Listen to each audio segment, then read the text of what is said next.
Bonjour. Pour moi, la beauté, c'est plus lié à une énergie positive et à la singularité aussi. La beauté, pour moi, c'est l'harmonie entre les défauts et les qualités.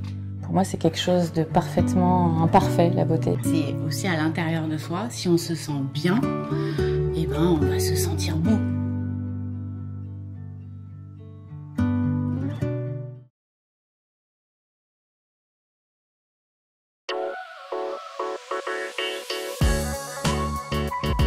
Bonjour et bienvenue à celles et ceux qui nous rejoignent pour cette nouvelle table ronde dans laquelle j'ai le plaisir d'accueillir le docteur Nathaniel Strumza-Escoffier, le docteur Damien Grenier de Cardenal et le docteur Delphine Renard. Cette table ronde va durer 45 minutes. Son titre, Savoir dire non. Ce sera l'occasion d'évoquer les sujets suivants. Comment bien gérer les critiques en ligne non fondées? Faut-il se préparer aux actes de malveillance? Comment reconnaître la dysmorphophobie et les demandes excessives? Docteur Nathaniel Strumza-Escoffier, bonjour. Bonjour. Vous êtes chirurgien plasticien à Paris, spécialisé en chirurgie des seins, de la silhouette et du visage. Expert reconnu et passionné par les dernières innovations, vous formez régulièrement des confrères aux techniques de chirurgie mini-invasive, comme la lipoaspiration haute définition par radiofréquence, et vous les formez aussi à la médecine esthétique. Alors, savoir dire non, est-ce un mot que vous prononcez souvent? Alors, non, c'est un mot que je prononce souvent quand c'est justifié. C'est dans une obligation déontologique qu'un chirurgien peut amener à refuser une intervention à une patiente. C'est même une obligation si on considère que la sécurité est engagée au niveau de la patiente. Donc, dans deux situations, on peut être amené à dire non. Oui, lesquelles? La première, c'est lorsque l'intervention n'est pas indiquée d'un point de vue physique ou psychologique, comme dans le cas d'une dysmorphophobie. Et dans un deuxième cadre, lorsque, pour des raisons éthiques, on considère que les demandes de la patiente sont excessives et dépassent le naturel que l'on veut véhiculer par nos interventions. D'accord. Docteur Damien Grenier de Cardenal, bonjour. Vous aussi, vous êtes chirurgien plasticien. Votre activité est orientée depuis 10 ans vers l'utilisation de la toxine botulique et des produits injectables, aussi bien en esthétique qu'en thérapeutique. En pratique quotidienne, pour vos patients, vous combinez des méthodes éprouvées pour préserver ou améliorer la qualité de la peau. Vous êtes également formateur pour les techniques d'injection. Même question, est-ce qu'il faut dire non de temps à autre? Oui. J'ai envie de dire souvent, voire de plus en plus. Je rejoins donc ce qui a été dit, avec une adaptation actuelle sur des techniques qui sont pas justement éprouvées. Et c'est l'occasion de dire non de plus en plus souvent sur des trucs qui traînent Instagram ou autre, sur les réseaux sociaux. Qu'est-ce qu'on vous demande comme techniques qui ne sont pas validées actuellement?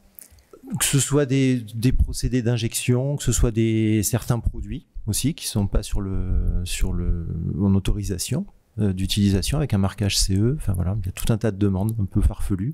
Et il faut dire non pour la sécurité. Est-ce qu'il y a d'autres exemples pour lesquels vous dites non?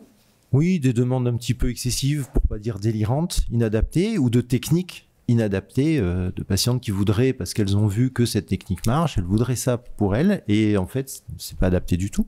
Donc c'est l'occasion de dire non aussi, à juste titre. Quand vous dites non, on vous reçoit comment?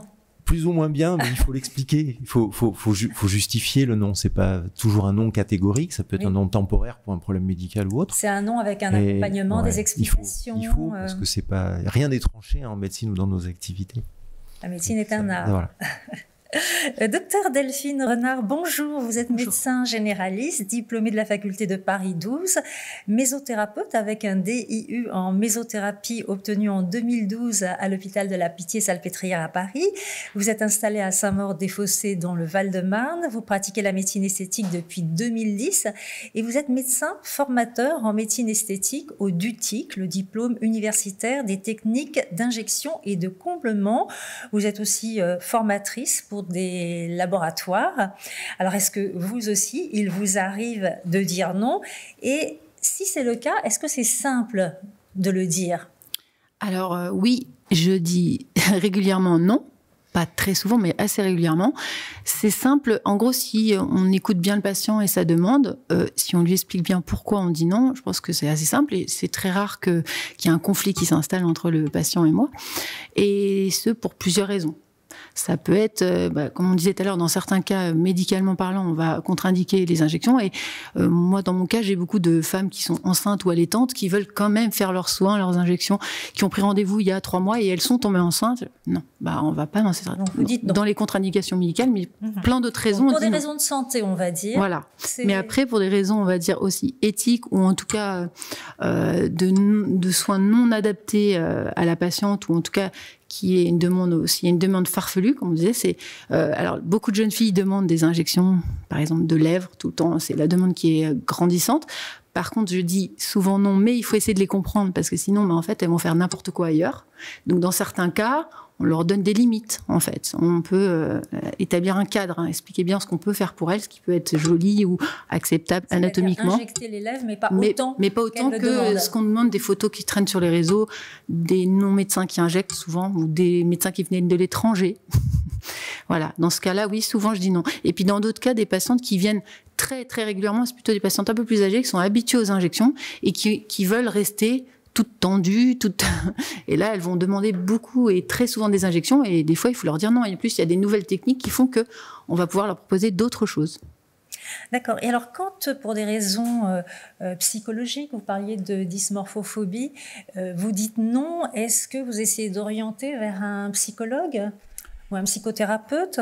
Alors la dysmorphophobie, c'est une pathologie qui est psychiatrique et c'est une déformation de l'image de la patiente. C'est-à-dire que lorsqu'elle se regarde dans le miroir, elle a l'impression que son corps est complètement déformé, que ce soit au niveau du visage, soit au niveau de la silhouette. Moi, ça m'est arrivé d'avoir des patientes qui avaient un poids qui était très correct, qui n'étaient pas du tout en surpoids et qui voulaient une liposuction très intensive. Parce qu'elles se vivent comme obèses dans leur miroir. Elles se vivent comme obèses. Et des patientes qui étaient fines, qui s'enroulaient des cellofrais tout autour du ventre, qui passaient 10-15 minutes le matin à s'enrouler du cellofrais autour du ventre pour gainer le ventre, pour avoir l'air plus fine, alors qu'elles étaient déjà extrêmement fines. Et donc ces patientes-là, il ne faut pas non plus les repousser, il faut leur proposer une porte de sortie avec bienveillance et leur proposer d'aller voir des psychologues ou des psychiatres pour prendre en charge leur mal, parce que c'est un problème profond, hein. C'est des patients qui ne se rendent pas du tout compte de leur situation. Donc il faut leur proposer une porte de sortie. Très bien. Alors, on va essayer de bien comprendre maintenant les enjeux de cette table ronde, et cela grâce à la rédaction de Anti-Âge Magazine qui a rassemblé quelques éléments d'information sous forme de slides. Lydia Haït Hamouda va nous les exposer. Bonjour Lydia.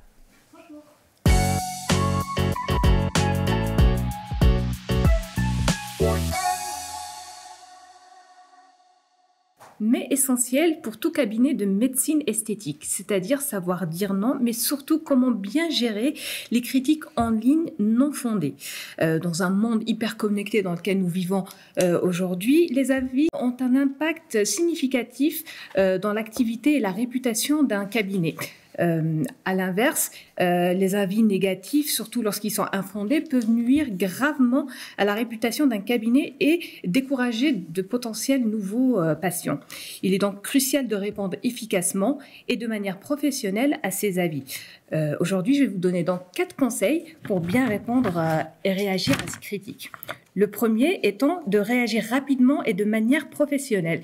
Les patients attendent une réponse rapide et si on ne leur répond pas assez de manière vive dans les 24 heures, effectivement, on peut générer des frustrations et donc la colère, et du coup, derrière, on aura aussi des avis négatifs qui vont surenchérir.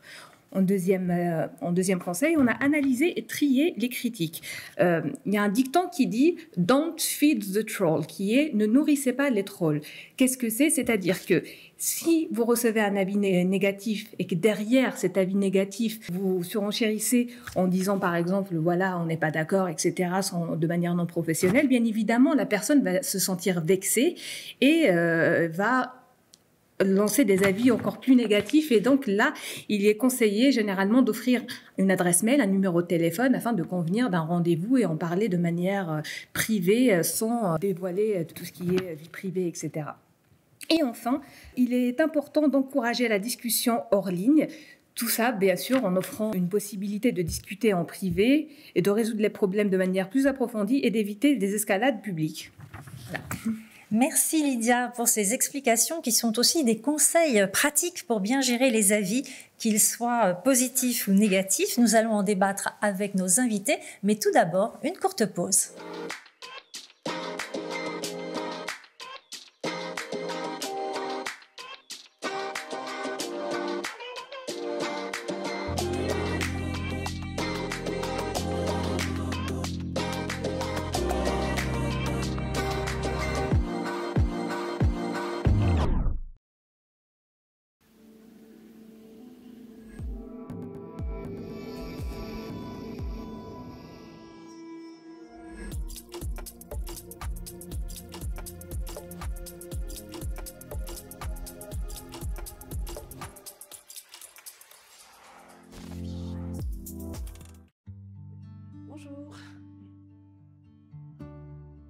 Pour moi, la beauté, c'est plus lié à une énergie positive et à la singularité aussi. La beauté, pour moi, c'est l'harmonie entre les défauts et les qualités. Pour moi, c'est quelque chose de parfaitement imparfait, la beauté. C'est aussi à l'intérieur de soi. Si on se sent bien, eh ben, on va se sentir beau.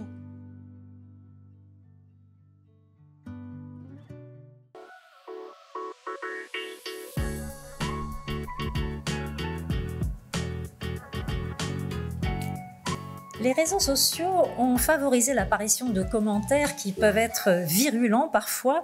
Il n'est pas évident d'adopter une démarche efficace contre les avis négatifs de certains patients mécontents. Et Lydia nous en parlait il y a un petit moment. Il faut éviter de surenchérir. Heureusement, il existe aussi de nombreux avis positifs qui sont postés. Mais comment éviter une mauvaise réputation ? Ou à l'inverse, comment l'améliorer, docteur Stroumza-Escoffier ? Alors tout d'abord, pour éviter une mauvaise réputation, il y a un travail préventif à faire et il faut être le plus professionnel possible. Donc justement, récemment, j'ai fait une étude sur ma communauté, sur les réseaux sociaux, pour savoir quels sont les critères d'un bon chirurgien ou d'un bon médecin.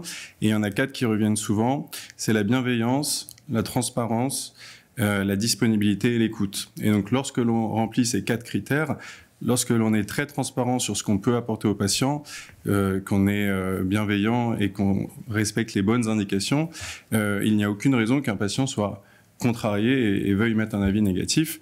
Après, comme toute chirurgie, on dit souvent celui qui n'a pas de complications, c'est celui qui n'opère pas. Donc, une complication peut arriver chez n'importe qui, même le meilleur des chirurgiens. Mais si on la prend avec bienveillance, si on encadre le patient, si on est très présent, tout de suite la bombe est désamorcée et le patient peut être extrêmement reconnaissant.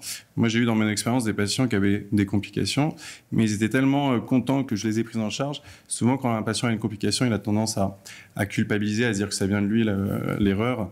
Et donc, il était tellement content que je l'ai pris en charge qu'il m'a remercié au final. Donc, voilà, faut se montrer très présent avec ses patients.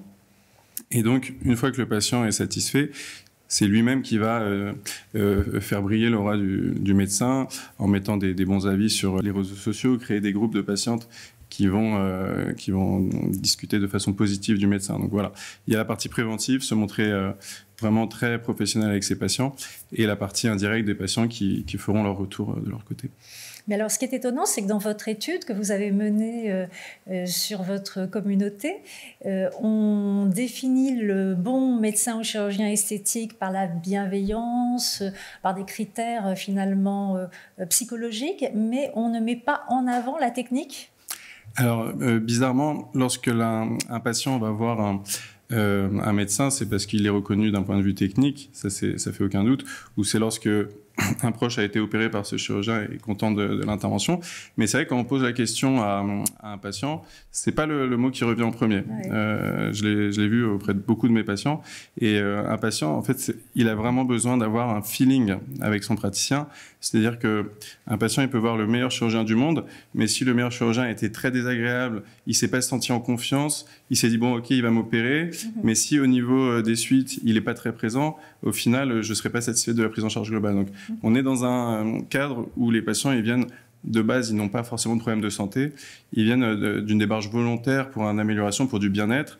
Et donc, avant même de se faire opérer, s'il n'y a pas eu ce match entre la patiente et son praticien, s'il n'y a pas eu cette affinité qui s'est créée, dans ce cas-là, il n'y a pas de finalité. Donc, voilà. Pour moi, l'affinité, c'est vraiment ce qui prédomine, c'est-à-dire la confiance entre le patient et son médecin. Donc, ce qui montre bien que l'accompagnement psychologique est fondamental. Docteur Grenier de Cardenal, comment faire, selon vous, pour éviter une mauvaise réputation sur les réseaux sociaux ? Je rejoins tout à fait ce que tu as dit. Il y a un relationnel qui est évident et j'allais dire impératif mais nécessaire, et y compris quand on dit non. C'est-à-dire que ce qu'on disait tout à l'heure, quand on explique le pourquoi non, ça ne veut pas dire qu'on se quitte fâché. C'est juste qu'il y a autre chose. Et le relationnel est fondamental pour prévenir, désamorcer tout ce qui peut se passer en médecine, parce qu'on est loin d'être dans une science exacte, et avec les meilleures techniques, entre les meilleures mains, il peut se passer tout ce qu'on veut, on travaille sur l'humain, donc l'imprévu. Est-ce que ça vous est arrivé d'avoir un avis défavorable sur les réseaux sociaux ? Oui, et une fois, j'ai un cas en tête. Le problème, il est qu'on ne peut pas forcément justifier. On ne peut pas se défendre en disant, mais attendez, oui, vous avez une liposuction, vous avez repris 12 kilos, ça ne peut pas marcher, effectivement. Vous pouvez dire ça. Voilà. Et racontez-nous ce cas que vous avez en tête. C'est un patient qui avait une liposuction honnêtement tout à fait correcte et qui, dès les 3-4 premiers mois, a recommencé à prendre beaucoup de poids alors qu'il avait bien stabilisé avant et qui, effectivement, au bout de 9 mois et plus 9 kilos, a commencé à dire que la lipo, ça ne marchait pas du tout. D'accord. Voilà. Et c'est des patients, évidemment, qu'on revoit, on réexplique et ainsi de suite. Hein, voilà. Est-ce qu'il y a aussi des techniques pour améliorer la réputation qu'on a sur les réseaux sociaux ? Je ne les connais pas trop, celles-là. Je laisserai à d'autres le soin de gérer les réseaux sociaux. Docteur Delphine Renard, vous allez peut-être nous en parler. Comment vous évitez-vous les mauvais avis sur les réseaux sociaux ? Comment essayez-vous d'améliorer votre renommée ou votre réputation ? Alors, je vais reprendre un peu ce qu'ont déjà dit mes confrères. C'est vrai que pour moi, la première consultation, c'est ce qui est le plus important. Et on insiste parce qu'il y a des patients, alors comme je fais beaucoup d'injections, contrairement à mes confrères, je fais pas d'opération, il y a beaucoup de patientes qui viennent et qui attendent d'avoir une première injection dès la première consultation. Or, je prends beaucoup de temps à la première consultation pour comprendre ce qui les amène, pour comprendre leurs antécédents, leurs traitements, enfin bref, pour trouver ce qui est le mieux pour elles ou eux, parce qu'il y a des hommes aussi bien sûr, et donc c'est ce premier lien qui fait que ça va bien se passer derrière. S'il n'y a pas cette première consultation, c'est vrai que il y a des patientes qui me disent mais moi je suis allée ailleurs, donc ça doit encore arriver que certains confrères vont peut-être un peu plus vite, je ne sais pas, mais donc ça c'est très important. Donc c'est une première partie et moi, j'ai commencé, il n'y avait pas encore Instagram, il n'y avait pas Facebook, tout ça. Donc, c'était beaucoup le bouche-oreille. Et du coup, cette relation avec le patient, c'était vraiment le plus important. Et dans ma ville et autour, ça a grandi. Et c'est comme ça que j'ai eu une bonne réputation, je peux dire. Par contre, ça m'est déjà arrivé d'avoir j'en ai pas beaucoup. Enfin, au début, justement, je m'occupais pas trop des Google et compagnie, parce qu'en tant que médecin, c'est vrai, on n'a pas trop le droit de répondre. Enfin, on est un peu limité. On doit pas donner des précisions sur ce qui a été fait, parce que c'est le secret médical, donc on est un peu coincé. Mais depuis peu, quand même, quand on a fait une consultation avec le patient, on renvoie un petit lien pour qu'il nous donne un avis Google, parce que maintenant, ça compte quand même. Donc, on le fait. C'est sûr que si, dès la première consultation, et ça arrive très peu, j'ai une patiente qui est très vindicative, qui veut un soin, et ailleurs on me le fait, et ailleurs je paye ça, c'est très très très très très rare. Cette patiente-là, j'ai pas forcément envie de lui envoyer un lien Google pour me dire que ça s'est passé, mais c'est très très très rare. Il y a peut-être une dans l'année avec qui ça se passe comme ça, mais il y a un problème à la base. Elle n'est pas venue avec des bonnes intentions, en tout cas, elle n'est pas venue pour la bonne raison. Et donc le Google, on en fait un petit peu, mais c'est surtout, oui, c'est vraiment l'aura qui est autour des soins qui sont faits et du cabinet. Et on communique un petit peu maintenant sur Instagram, même avec des limites. On ne peut pas non plus montrer trop de choses. Alors, des fois, je peux être moi aussi borderline. Hein. On n'est pas censé montrer trop d'avant-après. On le fait un petit peu. Voilà. Mais c'est comme ça qu'on montre comment ça se passe aussi au cabinet. Et ce qui peut faire que les patients voient qu'on a beaucoup de techniques, qu'on a beaucoup de savoir et que ça se passe très bien au cabinet. Si par exemple un patient, une patiente se plaint de complications sur les réseaux sociaux et vous incrimine par exemple, comment pouvez-vous vous défendre? Comment vous gérez ça? Alors, il faut voir d'une part si c'est justifié ou non, parce que certaines patientes peuvent mettre des avis qui sont diffamatoires, donc il faudra vraiment tenir compte du fait si c'est justifié. Il faut essayer de rentrer en contact avec la patiente et essayer de régler les choses de façon directe. Souvent, ça naît d'un problème de communication et lorsqu'une patiente est braquée, ça la motive à mettre un avis négatif. Et si la communication est difficile, on peut également faire appel à des juristes ou des avocats qui sont spécialisés dans la e-réputation et qui peuvent nous aider à rédiger des choses de façon courtoise ou même parfois faire retirer les avis si vraiment ils ne sont pas fondés. Docteur Renard, vous êtes tous confrontés à des demandes qui peuvent être excessives ou qui peuvent mettre en danger la santé physique, psychologique du patient. Comment y faire face ? Alors, dans certains cas, c'est assez clair, toujours en prenant le temps d'expliquer ce qui est totalement contre-indiqué. Par exemple, une femme enceinte, bon, c'est clair, c'est net, c'est non. Et dans certains cas, on va nous demander, là, en ce moment, ce qui se lève beaucoup, c'est les rhinoplasties médicales, par exemple. Je me suis longtemps formée et je la pratique, mais j'ai beaucoup de demandes sur des rhinoplasties secondaires. C'est-à-dire qu'il y a eu une chirurgie, même une deuxième. Là, j'ai une patiente, une troisième chirurgie, et elle souhaite corriger avec des injections. Donc, on leur explique ce qui est possible, ce qui est dangereux, parce que l'anatomie a été modifiée dans ce cas-là. On a beaucoup ces demandes-là. Mais si justement on prend le temps de dire, écoutez, je peux faire peut-être quelque chose, ou non, il ne vaut mieux pas, parce que la zone que vous me demandez de traiter, c'est dangereux, on a un risque de complications. Si on prend le temps de leur expliquer, c'est très rare, très très rare qu'il y ait un conflit. C'est vraiment le temps de comprendre la demande et de bien expliquer ce qu'on pourra faire ou pas, et s'il y a des risques ou pas, est-ce qu'on les prend ou pas. Est-ce qu'ils sont peu importants, on les prend ou pas. D'accord, donc c'est non, mais pourquoi ? Voilà. Docteur Grenier de Cardenal, pourquoi faut-il faire attention aux demandes excessives, y être particulièrement attentif et à partir de quel moment vous dites non ? Alors, le problème d'une demande excessive, c'est que c'est souvent difficile à cerner. Alors, soit c'est évident, voilà, on peut parler des lèvres qu'on voit beaucoup en ce moment, des pommettes. On vient avec une photo, voilà, on vous dit je veux les mêmes lèvres. Je voudrais ressembler à ça arrive quand même assez souvent. Moi j'explique que je suis pas magicien, je peux pas faire de copier-coller et on est tous quand même uniques d'un point de vue génétique et on peut pas faire ce qu'on veut. Ensuite, les techniques ont aussi leurs limites. Et souvent, on a l'impression que les patientes ont envie que la technique aille relativement loin dans ce qu'on peut faire avec, mais on ne peut pas tout faire. Donc, c'est l'occasion aussi de dire non et de dire, attendez, votre demande, pourquoi pas, mais pas avec ce que vous me demandez comme technique. Il y a autre chose, voilà, que ce soit de la chirurgie, on n'est pas obligé de faire la chirurgie, ou des injections, on n'est pas obligé de faire des injections. Voilà. Ouais. On peut aussi aiguiller, en fait, tout à fait, vers ce qui semble la meilleure technique, qu'on la fasse ou pas d'ailleurs, ça arrive aussi, hein, qu'on n'a pas tout à disposition, donc on oriente vers un confrère plus spécialisé dans un truc ou un autre. Vous avez l'impression que parfois certaines personnes prennent le médecin ou le chirurgien esthétique pour un prestataire de service ? Bah oui, oui, gentiment, mais en disant tiens, voilà, j'ai vu ça, je voudrais ça, ou j'ai entendu parler de telle technique, voilà. Après, on peut être, nous, incompétents dans un domaine où on n'est pas censé tout savoir ou tout faire non plus. Docteur Strunza Escoffier, vous êtes aussi certainement confronté à ce genre de situation en tant que chirurgien esthétique. Est-ce que vous pouvez nous donner un exemple qui vous a frappé, dans lequel vous étiez franchement obligé de dire non ?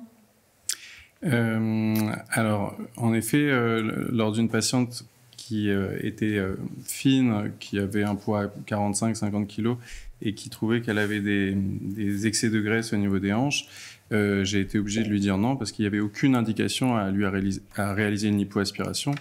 Et voilà, on en revient toujours au fait que quand on fait une chirurgie, quand une patiente a une demande chirurgicale, il faut toujours peser la balance entre le positif et le négatif. C'est ce qu'on appelle la balance bénéfice-risque. Et donc la balance doit peser vers tout ce qui est bénéfique et donc favorable pour assurer la meilleure sécurité de la patiente.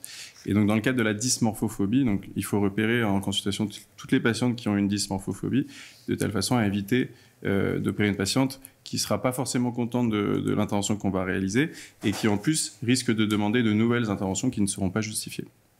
Alors, il y a parfois des personnes qui vont à l'étranger pour se faire opérer et qui reviennent avec des complications. Est-ce que vous les prenez en charge? Est-ce qu'il y a un cadre juridique qui vous permet d'agir sur ces complications qui ne viennent pas de vous, mais d'un traitement qui a été fait ailleurs?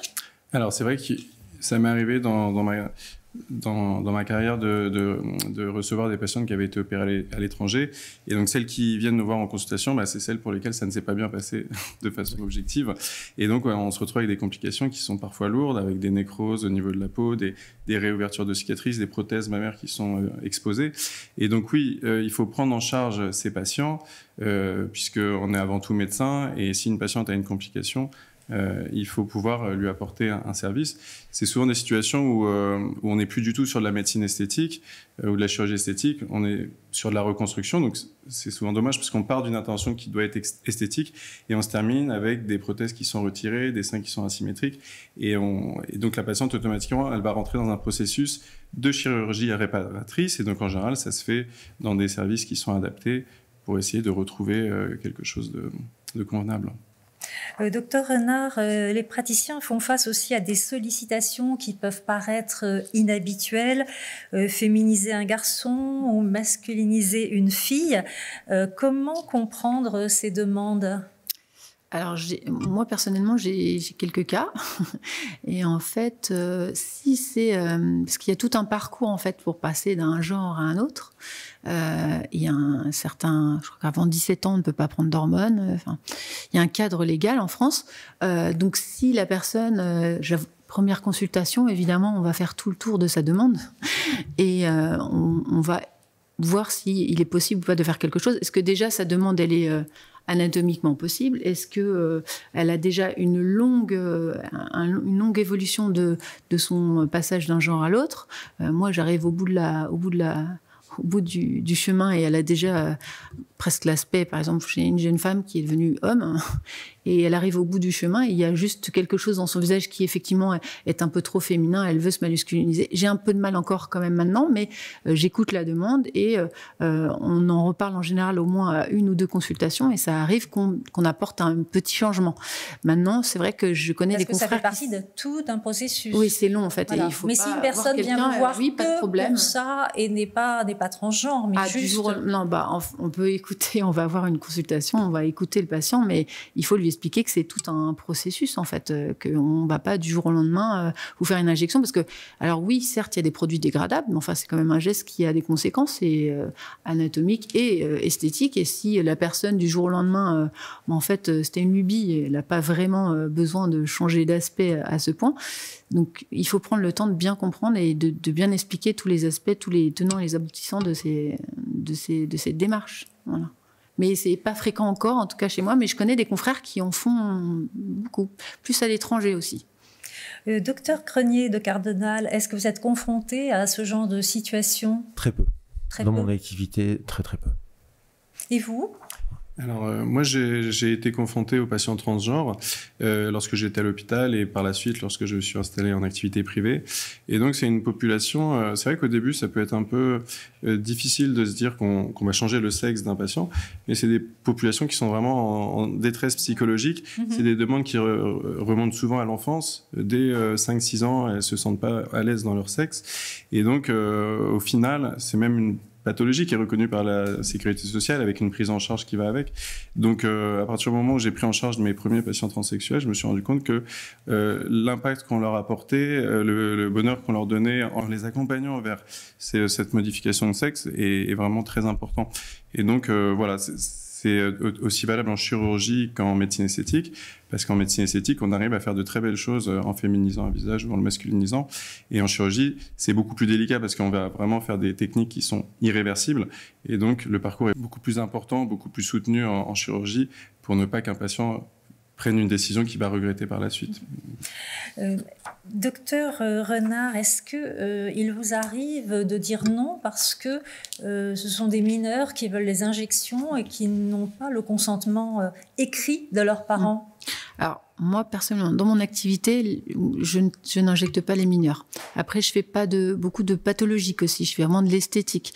Et il me semble que avant au moins l'âge légal de la majorité, il faut prendre le temps de réfléchir si on veut des lèvres plus dessinées ou pulpées, ou si on a besoin d'une rhinoplastie médicale ou un peu de pomme. Enfin, à 18 ans, un peu de...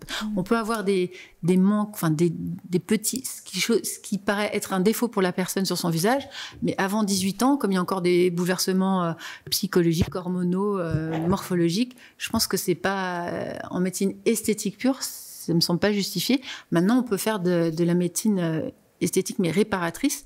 Je crois que tu en fais. Et dans ce cas-là, pourquoi pas? Mais j'ai un jeune homme, par exemple, qui a des cernes congénitaux. Il a 8 ans. Ses parents m'ont demandé. Voilà, j'ai même pris l'avis de collègues chirurgiens pour dire, est-ce que toi tu as déjà c'est vrai que c'est des cernes très prononcées, et à l'école on lui dit tous les jours, mais quelle tête tu as? Il a 8 ans, je prends cet exemple là.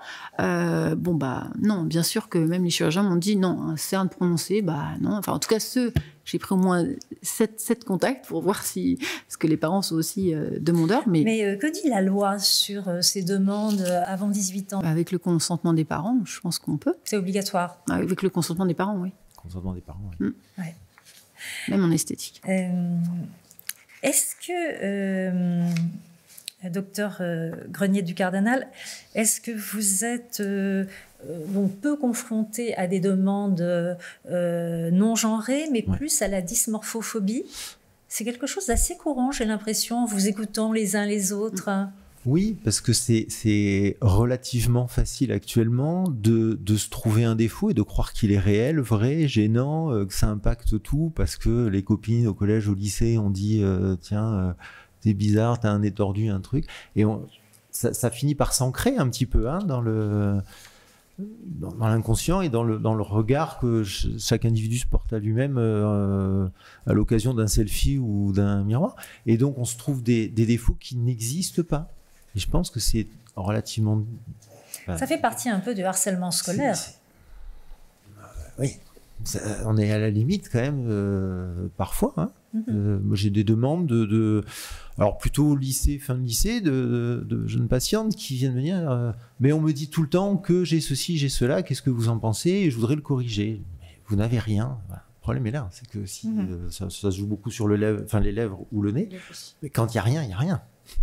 Tout le problème est là. On parlait de ces jeunes filles avant 18 ans qui n'ont pas le consentement de leurs parents. Est-ce qu'elles se tournent parfois vers les fake injecteurs et que faire quand elles ont des complications? Est-ce qu'elles peuvent revenir vous voir? Alors ça, j'ai souvent le problème parce que je fais pas mal d'injections de lèvres et du coup, j'ai des demandes de jeunes filles. Et si vous rentrez dans le cadre de vous accédez à cette demande un peu, parce que c'est vrai que des fois, on nous demande des choses énormes, on en a d'autres qui viennent. Sauf que, alors, il y a 2 cas, c'est soit elles ont plus de 18 ans et c'est la mode, c'est ça le problème, c'est qu'il y a une mode. Donc, sans rentrer dans la caricature des lèvres énormes et qui... En plus, anatomiquement, c'est pas joli. Enfin, c'est pas bon. Il peut y avoir des complications.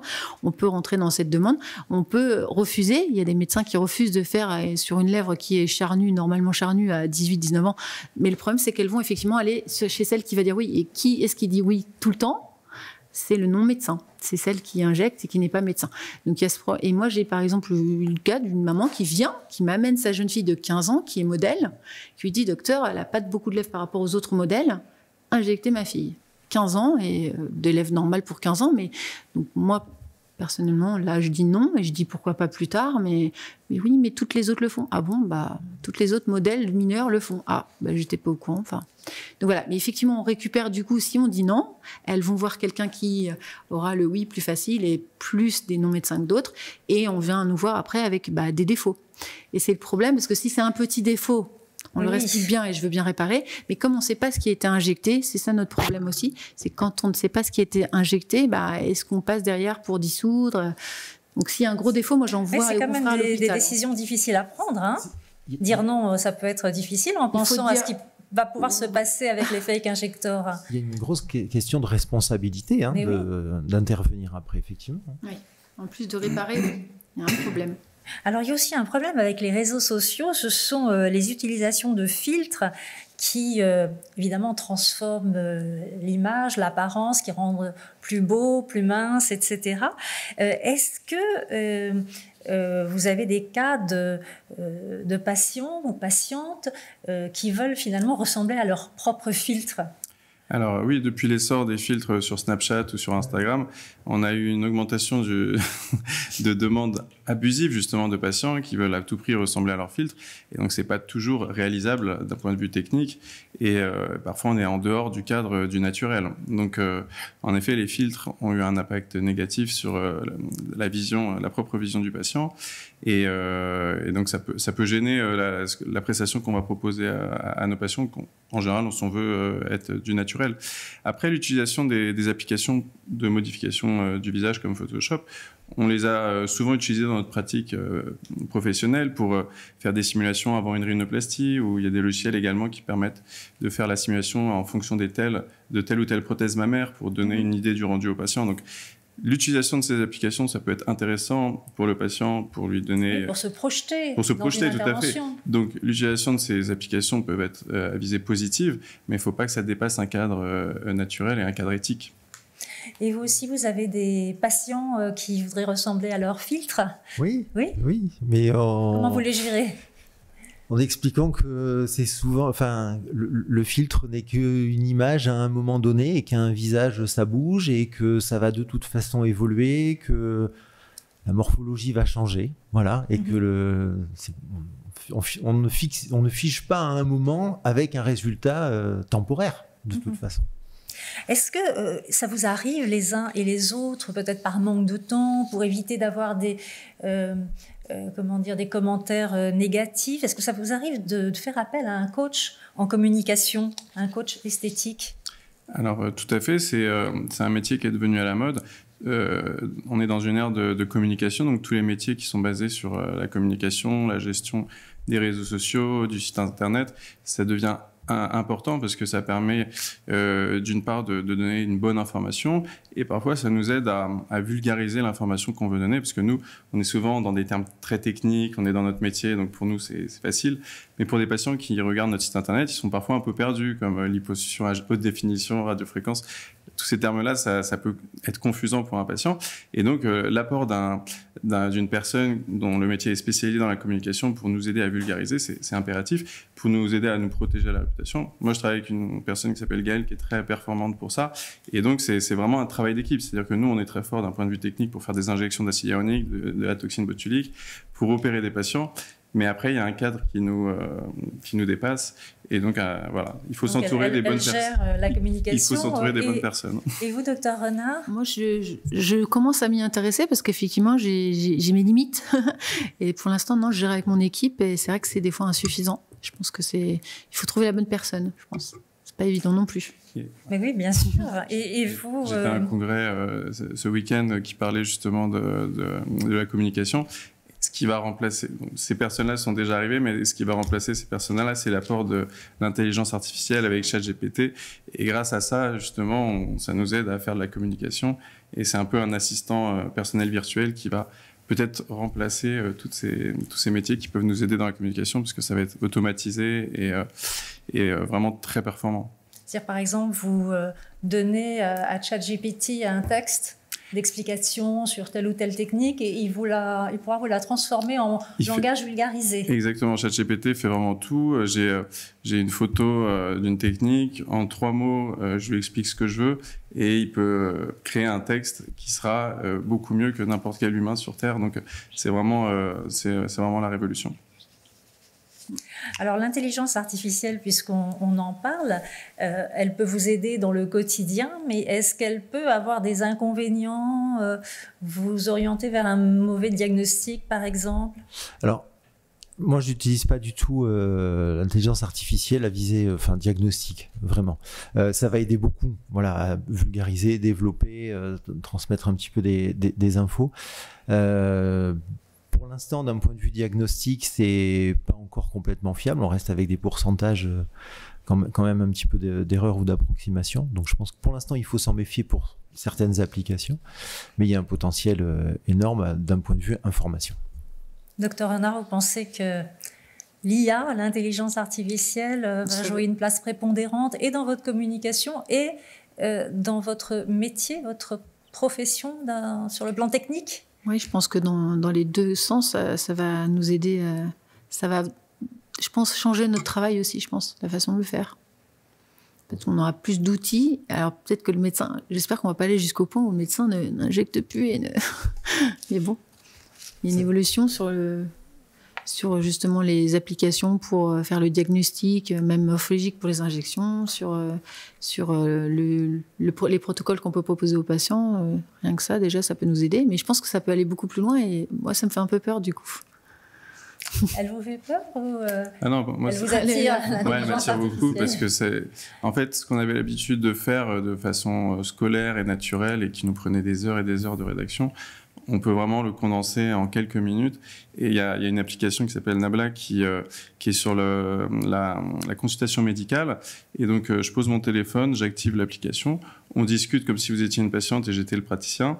Et dès qu'on a fini la conversation, ça vous fait une observation médicale que n'importe quel médecin ne pourrait pas faire, avec le motif. Il n'y a même pas besoin de dire votre motif médical, c'est quoi? C'est une discussion tout à fait naturelle de deux personnes. Et donc, en quelques minutes, ça a fait un script avec une observation typique d'un médecin, avec le motif, les antécédents, les médicaments. Donc, ça vous fait votre fiche patient. Exactement, en quelques minutes. Donc, pour moi, c'est l'intelligence artificielle et tout ce qui va autour, ça va révolutionner la médecine. Ça a commencé à le faire, mais d'ici quelques années, quand ce sera vraiment très maîtrisé, ça sera... Est-ce que c'est demain l'intelligence artificielle qui va dire non à votre place? Ou qui va vous aider à dire non? Pourquoi pas, hein. Pourquoi pas, parce que selon des standards de beauté, on pourra rentrer une base de données avec des visages qui sont plus ou moins dans la norme. Et puis en fonction d'une photo, il pourra justement être beaucoup plus concret qu'un médecin par rapport à le profil d'un nez, savoir s'il y a vraiment une bosse ou pas, avec des raisons mathématiques, puisque on est dans un métier où si on a une mauvaise éthique, on peut facilement opérer une patiente. Une patiente, elle a cette démarche de vouloir se faire opérer depuis des années, parfois depuis l'enfance. Elle investit de façon émotionnelle son intervention. Donc, lorsque c'est justifié, le chirurgien l'opère et on a un super résultat, mais lorsque c'est pas justifié, mais que le chirurgien l'opère quand même, et c'est là où il y a des soucis. Donc, justement, avec l'intelligence artificielle, peut-être qu'on aura ça sera un garde-fou, des réponses claires, scientifiques et objectives, sans tenir compte de l'éthique de la personne. Merci à vous tous pour ces échanges très intéressants. Notre table ronde s'achève. Merci de l'avoir suivi. Nous vous invitons à nous adresser vos commentaires et vos questions par mail à rédaction@aagedition.com et nous ferons notre maximum pour vous répondre au plus vite. Merci à toutes les équipes techniques pour cette réalisation et en particulier à Anti-Âge TV.